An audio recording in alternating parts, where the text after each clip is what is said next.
What drew you to study and write about Mary Magdalene?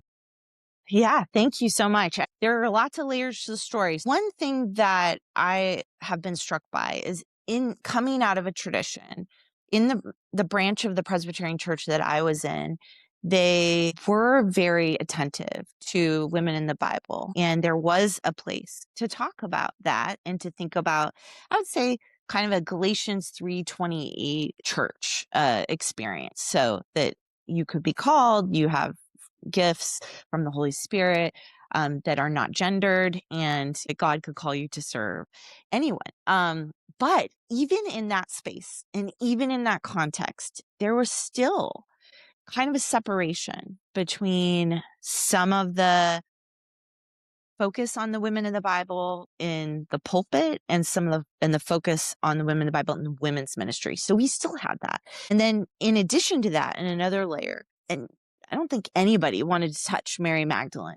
So I grew up knowing Lydia and Deborah and Phoebe and, those names before I was ever taught how to understand, think about Mary Magdalene. And I think that's a much larger problem. It's not just in certain types of Protestant churches. It's not just in the Protestant tradition.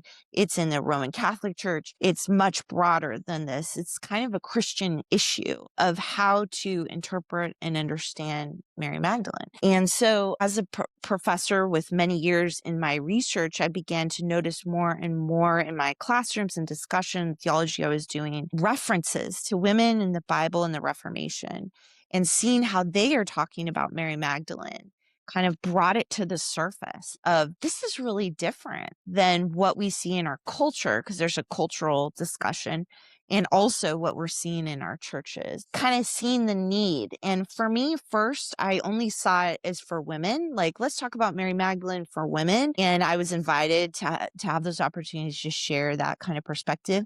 But through the process of getting the book to be accepted and published, I began to realize, like, this is for the whole church. It's not just for women. And that's because the gospel writers invite the whole church to see Mary Magdalene's presence and her witness and her calling by Christ to proclaim